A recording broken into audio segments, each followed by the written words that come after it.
Suit up, strap in, warm the tires, and leave on yellow. Time for the MitsuTimes podcast, presented by MitsuTimes.org, the home of the fastest Mitsubishi cars. With your host, Josh. Hey, what's going on, guys? It's Josh from MitsuTimes. Today, our guest is Ryan Stahl, the owner and operator, one of the operators of Exigent Solutions. How are you today, Ryan? I'm good. How are you, Josh? Man, I'm great. I'm glad that we finally got to sync up and get this thing done because, just the stuff that you guys are putting out, I hope that everybody gets a chance to take a look and hopefully we can rack up some more business for you. Awesome, yeah. I'm sure you guys aren't busy enough, huh? Oh, yeah, we're doing nothing. Basically, we're out here looking for work. So tell us about the origins of Exigent Solutions. How, when, and why did it get started? Well, that's a really long story, but I'll try and keep that podcast worthy. Basically, Glen and I, is the other owner of Exigent, we had met at a different race shop, worked together, kind of didn't know me before that. I came in as an operations manager to kind of take over some of the day-to-day at that shop. Glen was one of the machinists there, engine builders. So anyway, we started working together. After that, didn't work out so well. Things weren't necessarily our fault, but we left and kind of went off and got some day jobs about it. I think we became friends while we were working together and just decided we're not really done doing this car thing, I guess. And we kind of got sucked back into it. I think the story's pretty similar. You start doing a couple things for a couple people and it grows from there. So, when it was first in my basement, we're, putting motors together and subbing out machine work and, just doing assembly basically and recommending parts for people. After that, I moved to a larger building than I had, and we started working on cars and got a lift and had a great opportunity to get a dyno and just kind of expanded into that. And I think we quickly realized that wasn't big enough either. So we've moved, I think it's like 3 times now, all expanding, and kind of ended up now in our 7,000 square foot building that we have now. I was going to say, you guys just relocated recently, right? Yeah, I think we've been in there almost a year. I think it's been. Okay. Dang, it doesn't feel that long. Yeah, it feels like every day we're still doing something there, but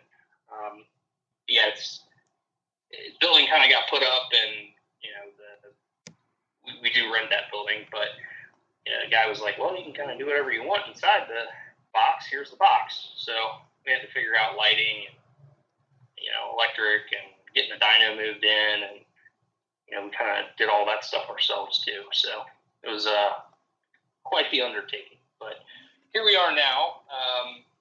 We do have a fair amount of our own machine equipment now. Hones, line hones, mills, lathes, small machinery, things like that. So, it's been good so far. So what products and services does Exigent Solutions offer right now? Well, and I looked over some of these questions you gave me before the podcast, and I struggle to answer that question sometimes. Our identity as well. So right now we offer a full race shop experience, basically. So you can come to us with a car that's completely stock, or maybe already has a few modifications, and kind of go A to B with everything. We can turn it into a race car, or we can give you something in the middle, and everything that goes along with that. So in-house, we do just about anything that could make that happen, including the engine machine work.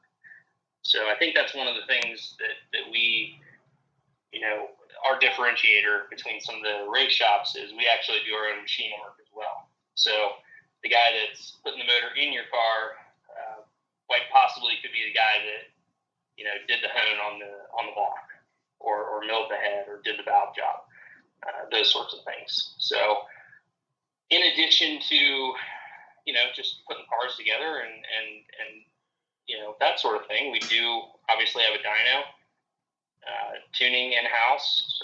Glen does all of our tuning.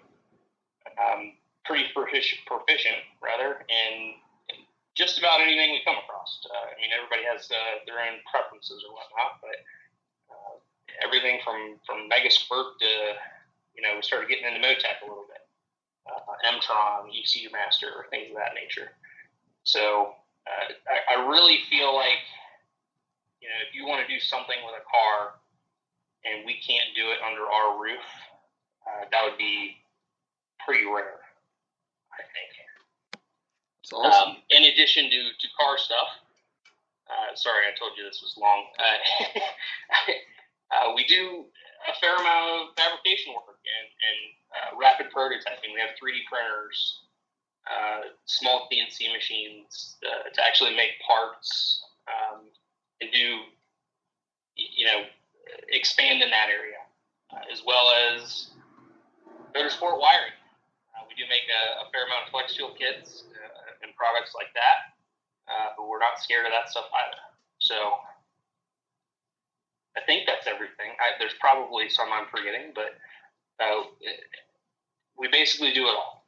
It's a one-stop shop. Yes. That's awesome. So it's crazy that, you started off so small and now you can do everything pretty much. Yeah, and I think, some person might think, hey, I'm going to start a race shop, and here's a couple things that I'm going to do. I feel like we kind of threw all that out the window and basically just did everything that we were interested in. For lack of a better way of putting it, we just kind of, two kids in a candy store kind of thing. Like, that looks cool. Let's try that. This looks neat. Let's go do that too. Let's give it a shot. Right, and I think that's something that's allowed us to learn a lot more on top of what, that foundation of knowledge that we already had before we started. So, is there anything that you would say that your shop specializes in? We're an Evo shop for sure. So I think Evo 10s is our huge market. I honestly, in our lifetime, we've probably built more 4B63s than we have 4B11s, but it seems like right now, the 4B11 market's kind of blowing up. People are starting to be, third and fourth owners of those things, and they're either paid off or, something like that. They're getting some age on them, so right. People are more willing to modify them and kind of take that path. So, yeah, definitely. I would say if we had to specialize in something, it would be that. Definitely seems to be the golden era for the 4B11 platform. I would agree, yes. I think currently just 4B11s, not counting anything else, I think there's a little over 20 of them at the shop. That's good, though. That means the platform's alive. Yeah, I would agree. So if someone out there, they have a 4B11 powered car and they want to make some more power with it, but they don't know where to start, what advice would you give them? Don't look on the internet. I think the struggle that I have with customers and modification mindset, I think is a lot of people come in with knowledge that they tried to do some research, right? Yeah. They got a buddy that did this, or the internet said that, or a forum, or whatnot. I'm 100% on team. Try to educate yourself and learn what you can before you go into some big project. But we're here and other race shops exist because we've done it a few times and we know it works. I think having an open mind before you get started is key. And just listening to people that have done it a few times. So, whether your car's been in stock or, you bought something that already had some bolt-ons on it, that next step that you thought you should take, may not be the right or responsible one for the car. And sometimes it's not that fun, Yeah. So, we get a lot of people that come in and they got, they've done all the intercooler piping and the intake stuff, and, they got this bolt-on turbo, and, the car should make some power. And they got, some no-name clutch in there or a stock clutch. And it's just, may or may not work, So, or fueling's a big one too, I think. There's so many different types of fueling ways you can do that in an Evo 10 specifically. From fuel hangers to rails and whether or not to do this return or that. I mean, it can get pretty confusing. So, I guess in conclusion, I would say, please listen to us or whatever race shop or tuner that you're working with. Instead of just some yahoos on Facebook. Yeah, the yahoos on Facebook will get you in trouble. So what and where are the power limits with the 4B11? I'll be honest, I don't think that anybody's found them yet. I think Glen and I and most of the guys at the shop are want to push that platform farther. Even the current, fastest folks that, are pushing the platform, I still think there's more out there. Yeah. There's, I guess, hasn't really been much competition up there. And maybe that stifled some of the bigger horsepower, higher horsepower stuff. But in my mind, and I'll say it here, I can get roasted later, but I think the 4B11 is a better engine than the 4G63. Uh-oh. So take that for whatever it's worth. I think that there's a lot more power to be made out there. Making 800,000 horsepower in a 4B isn't really that hard anymore. So I think the 1100, 1200, let's get them up to 1500 horsepower sort of deals. I think that's, where we start getting challenging, but I think that it can be done. All right, so let me skip around a little bit here. With what you just said, why are there so few Evo 10s on the MitsuTimes list? I mean, only 2 in the 8s, only 3 in the 9s.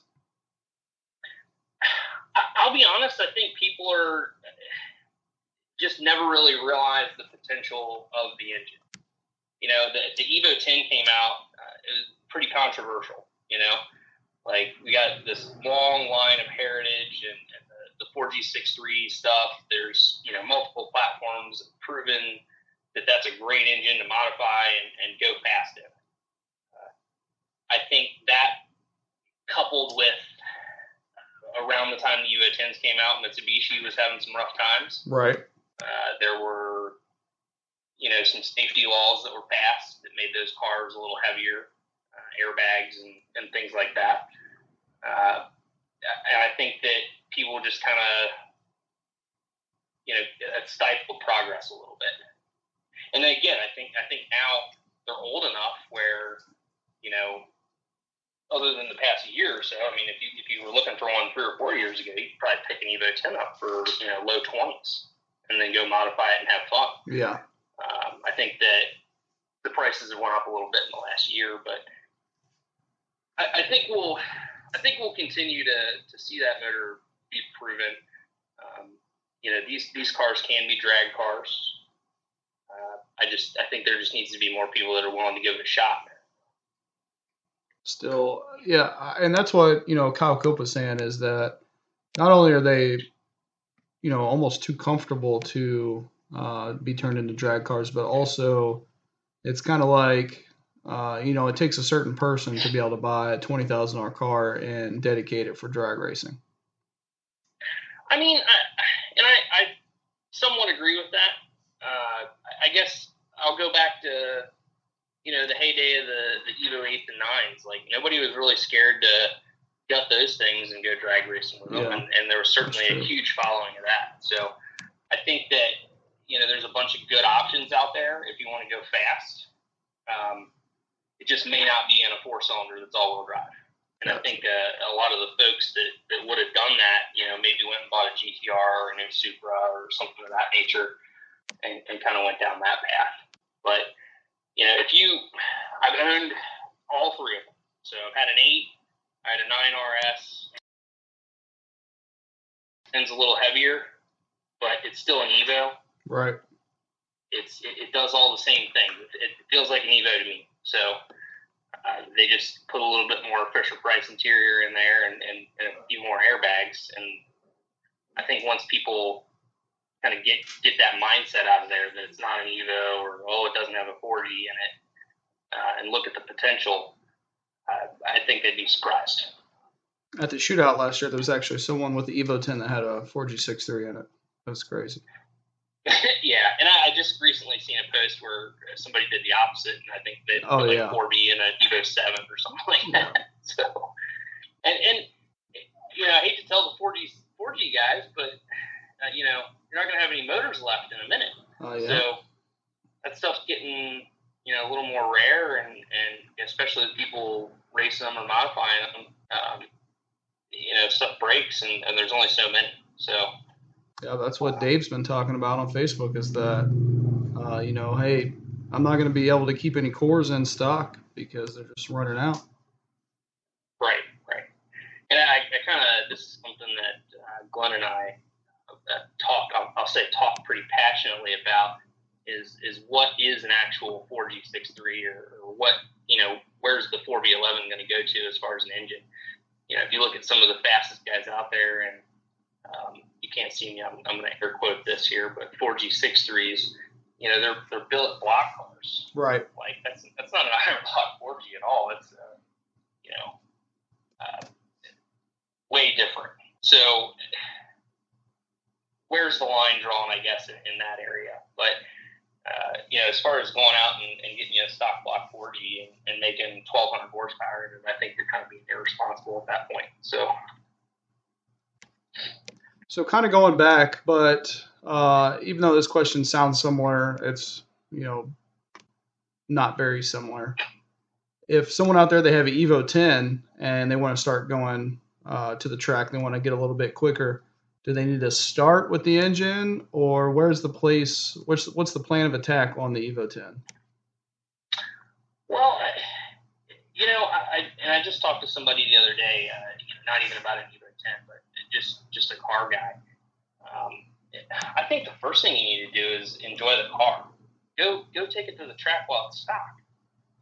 I have so many people that come to me and they want, an 800 horsepower Evo, or they want an Evo like this guy or this guy. And I'm like, what's the fastest car you've ever had? And they're like, well, this one. And I'm like, well, it makes 300 horsepower, my dude. Like, an 800 horsepower car is an entirely different thing. Right.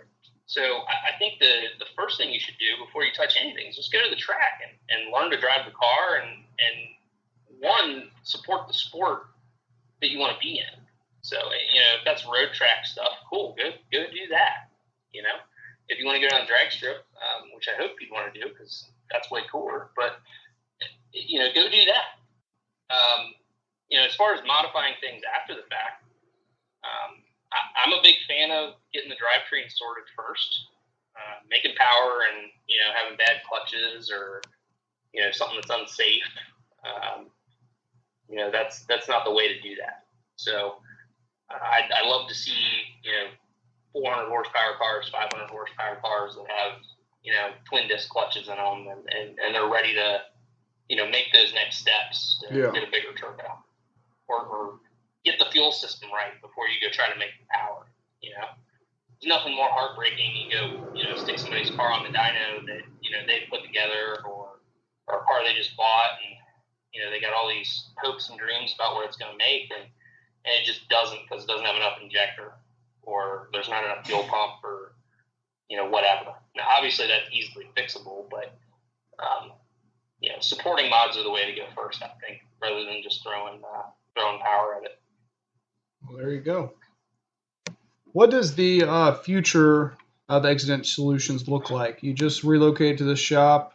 Are you going to keep expanding, or what's the plan? I think so. I have some pretty lofty goals with it. I would. We're doing it all now. I want to keep doing it all. There's one thing I could change. I think I would work on less cars. Maybe move more towards doing more production engine work, and being able to do that well and quickly. Nobody likes waiting 8-10 months to get a motor back or something. Right. Parts these days are a thing, but there's things you can do to make that whole process more efficient, and that's what I aim to do. So right now I think we have a full roster of cars that we need to take care of and pull motors out of and things of that nature, but it's a lot. It's a lot. So the other thing I think that we will move towards, besides doing just more engine work, I think is making parts. Okay. We do have a very close relationship with a shop that has CNC machines, and we have a lot of ideas that we'd like to bring to light. So more product development, I'll say that. So Okay. we definitely have a few things in the works as well. So that ties should be completed. That ties into my next question of what products and services do you hope that Exigent Solutions will offer in the future? Well, I guess I can release a few on exclusive for you if you don't mind. Oh, absolutely. So I think a big problem this year, past year, has been head studs and main studs. Getting those for 46.3, 4B11 has been a challenge. I even see people on the forums kind of scalping those, or they got their distributor account from their buddy's shop or whatever, and they're on there trying to make a buck selling head studs. I think that the last few years has shown me that some of the big guys can't keep up when there's a problem in the supply chain, and I think that that's opened a lot of people's eyes to other options. Oh, for and, sure. We'll give this guy a try. He's ready to go, and he's got stuff in stock, and he's local, and it might be a little bit more, but it's all the right things, right? So one of those things that we chose to do, we started working with a company. I don't know if you're probably familiar with Boundary oil pumps. Okay, yeah. So the gentleman that owns Boundary also started a fastener company. So he aims to put direct pressure on ARP for motorsport stuff. So that company name is Apex. And we started working with them on making 4B11 head studs and main studs. Oh, nice. Those should be done, and this has been 6 months in the making. So, those should be done in the next few weeks. So, plan on releasing those soon. There will only be one option for those two. It'll only be 625s. So, basically the best you can get, and that's your option. And they should be, price point wise, I think even more reasonable than ARP stuff. So I'm excited about those. Heck yeah. Some of the other stuff that we've been working on, again, pushing 4B platform, something that we're actually testing in the shop drag car is a new cylinder head sealing mentality, I'll say. So it's a few things that kind of turn into a product that we can do if we have your block, and let's say we're putting sleeves in it for you, and you want to do 1,000 horsepower build, and you're going to do 45, 50 pounds of boost through this car. Something that a lot of people do is they'll lift the head on the car. So they get these things back together, and once you start pushing 40, 45 pounds of boost, it seems like the 4B11 has sealing issues. We've seen this multiple times in our own cars. Obviously on the internet you see the same thing. It doesn't seem like it makes much of a difference, machine work wise or what gasket you're using. It seems like it kind of always rears its ugly head. So, and it won't. I don't need to go off on a tangent about this, but it kind of, you start looking at stuff like head studs, and you're like, man, did I stretch these studs? Well, you got 625s in the car. It's a pretty, robust fastener. Like, to stretch that, you're gonna have to mess some other stuff up too. Right. We actually found that people aren't stretching stud; they're pulling the stud out of the block. Oh, okay. So the 4B11 has weaker threads in the block than, say, an iron block. So it is something that is not as good as a 4G, but it is aluminum, so we have ways that we can fix that. So that is a service that we offer, is a stronger way to put the head studs into the block. And I'm being somewhat vague for a reason, but that is a new product that we have out, in addition to the cylinder head sealing stuff. So 4G guys have been doing copperhead gaskets and O-rings and things like that for a long time, and it's not really something that you see in 4Bs. We have a lot of opinions about how all of that works. A lot of experience doing that in 4Gs, and some of the things we liked and didn't like, we kind of put together, and we got some ideas from other motorsports that use a lot more boost than we do and seem to not have cylinder head sealing problems. So we have a copper gasket O-ring groove design and hoops that we use for the block, and I haven't got enough testing in it to say it will probably never leak, but if it does, I'm pretty sure there'll be a hole in the side of the head. But it will be the end all of sealing up a 4B, in my opinion. Awesome. I mean, if that's going to help people, push their car even more, then definitely that's exciting news. Yeah, I'd like to, as that gets out there more, and as we're able to prove that too, I'd love to see, 4Bs doing 80 pounds of boost and 300 shots of nitrous and things like that. It's just not achievable on a stock head gasket. I don't care who you are or who you had to do your machine work. It's just not real life. So that's a lot to ask for any car. Well, right. So yeah, that's kind of the two big things that we have, out and coming out soon. There's several things in the works, but not anything I can really, go on about. Gotcha.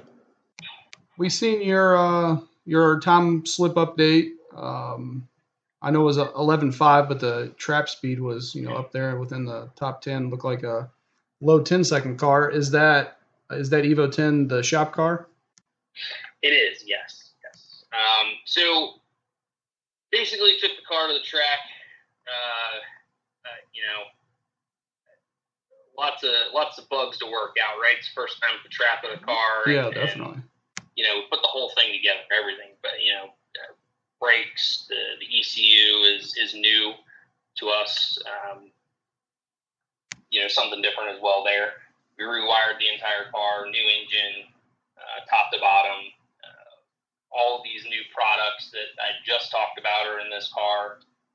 as well as, different ideas on how to do intercooler routing and just dry sump. I mean, the list goes on, but everything about that car was brand new to us, and that was the first time out the track. So, first pass, just kind of went out and took it easy. So, I brought it out of the hole and just, babied it. I think it was like a 2.5 60-foot or something like that, and just kind of rode through the gears, and that was the result. So, I figured I'd get on the board and say, hey, we're here, but we definitely plan to improve on that time quite a bit. So that was, I believe Glen took, I want to say like 300 horsepower out of the car on that pass. Oh, wow. So, yeah, it's got plenty left in it. So we're looking at a future top 10 right there. Our goal this year is to be top 3. Yeah. Yeah, the top 2 are definitely going to be they're packing some heavy weight up there. Yeah, they are. I think if we can achieve our goal of top 3 this year, or at least soon this year, the 2 things that car is going to need is a dog box and probably the next step up, turbo. But we're aiming for those guys too. So we just got to get the car sorted out and understand the best way to get there. Yeah. So I love that. I love hearing that. So what is your background with Mitsubishi cars? I know you said you had an 8, a 9, and obviously a 10. Any other cars before that? Well, it's as far as Mitsubishi stuff goes, I'm thoroughbred Mitsubishi guy. I went, I was 18. I got my license when I just turned 18. I waited and worked and saved money to buy a car that I really, really wanted. Both my parents were car people, so that was important to me. So I did a lot of getting rides and bumming rides from people for a while, and that was when I bought my first car, was that Evo 8. Oh, so, nice. I took my driver's test in an Evo 8. That's awesome. So, I've had Evos for a long time. That was in 04, 05-ish area when I got that car. And my second car, after I got rid of that, was the Evo 9 RS. So I just kind of went down the line, literally. Try them all. Right. I think somewhere in the middle there, life happened. I got, a house, I got married and kids, and, the 9 had to go. So for a second, I, didn't really have anything too fun and kind of went, got some LS powered stuff and, had some fun with that. But ultimately I came back to the 10 and I figured, well, I had the other 2. I might as well, give this a try. So that's when I ended up with the 10. So that's awesome. What would you say are Exigent Solutions goals for this year? I think goals for this year, one is really the list. The shop car is going to be fast this year, period. So that is our goal this year. As far as inner workings for the shop and the business side of it, I think you just need to work on doing what we do better, efficiency wise. So I think we do a good job, despite parts and availability and all the excuses you get when you try to get stuff done. I think we do a pretty good job of getting things done, but buying a couple more tools and machines to make that better, more efficient, I think is where we're at this year. Awesome. So if someone wants to come out and see the Evo 10 in action, or talk to you or Glen about possibly bringing their business to you, what events can they find you guys at this year?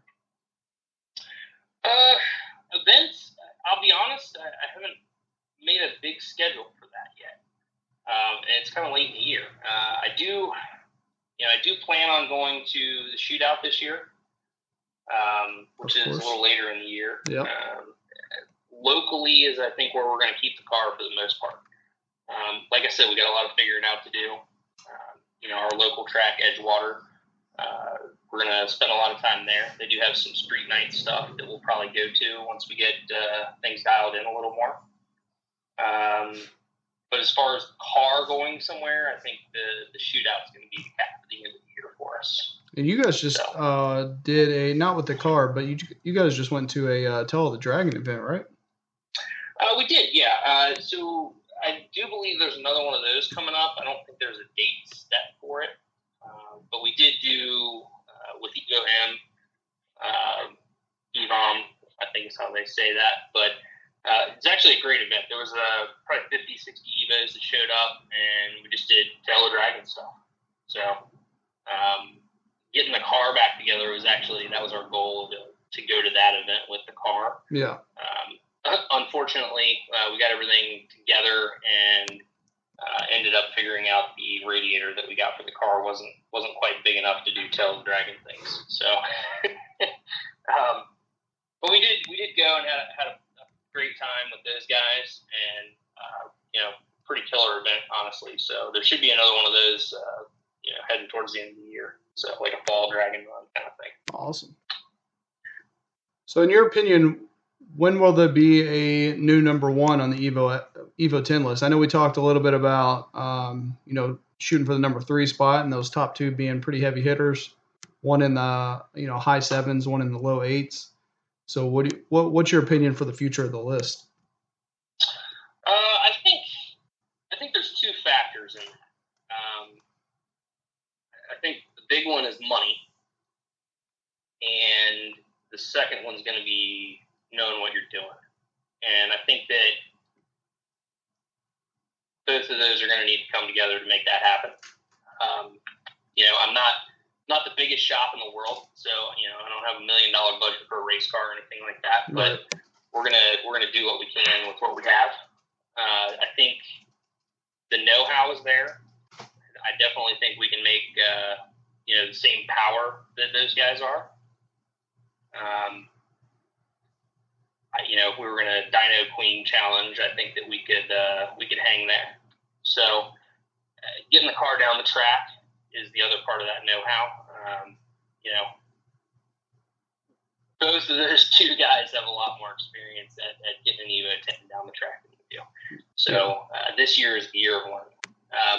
I do see a bunch of builds though going on.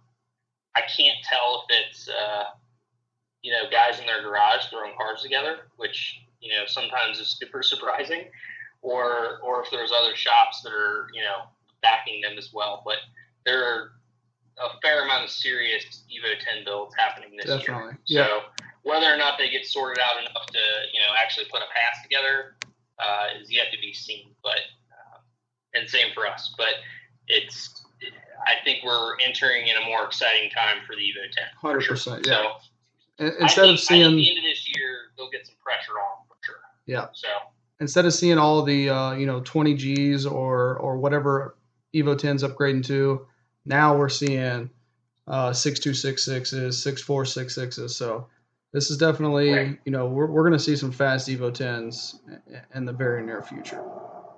I agree with that for sure. So I put on Instagram, an opportunity to ask you guys some technical questions. We got one. Well, it's actually 2 people, but similar questions. So I just put it into one question. In your opinion, what is the best stock frame turbo option for the Evo 10? Oh, that's a really hard question. There's so many. I think and I think that's the reason why that question is even there. I could probably name 6 different companies that make stock Evo 10 turbos. The people that we work with are, Force Performance and AGT. So Art and Robert, and we've had nothing but great luck with either of those options. So I will say, like, the Turbo Parts Canada guys and some of the other ones are escaping me now that I said I could name 5. But there's just a bunch of good options. I think what's important there, and when you're picking those, is I'm not going to say they're all the same thing, because they're not.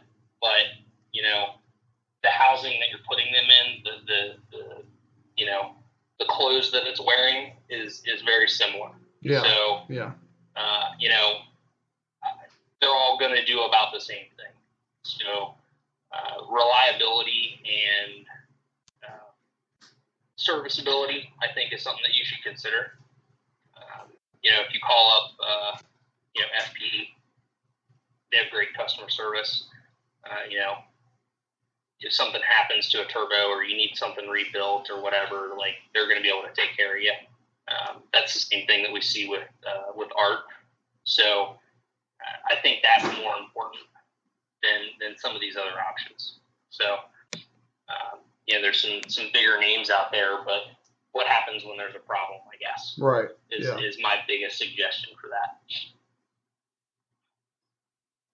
All right, Ryan. Well, I always give people an option at the end to give a shout out to anyone who helped get their shop there or help get them where they are. Is there anybody that you want to give a shout out to? I'll steal one from Kyle's playbook there and give a shout out to the wife, I guess. I can't do all this stuff without how hard my wife works. So I think a lot of people, have that vision of, man, it'd be cool to start a race shop or whatnot. But going to have that conversation with your wife, who also works and has her own career. Hey, I'm gonna go make half as much money and work twice as much. I'm gonna need to travel a lot.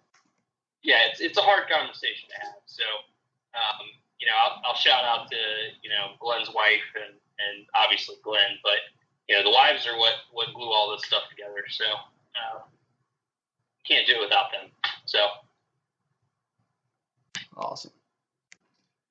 All right, Ryan. Well, I appreciate you coming on, man, and I hope that we can do this again soon. And I'll see you at the shootout. Sounds good. Yeah, I'll hopefully be submitting some more slips here soon. That's what I like to hear. All right, Josh. I appreciate it. Yep. Not a problem. Have a good one. You too. I just want to say a big shout out to Ryan and Glen for coming on board and sponsoring the website. I really do appreciate it, guys. For a while we thought we weren't going to have an Evo 10 list this year, and you guys stepped up and took the reins, and I really appreciate it. Thank you for listening to the MitsuTimes podcast. Check out our Instagram and Facebook for daily updates. Get added to our list by going to MitsuTimes.org and clicking Submit a Slip. Thank you to all of our sponsors.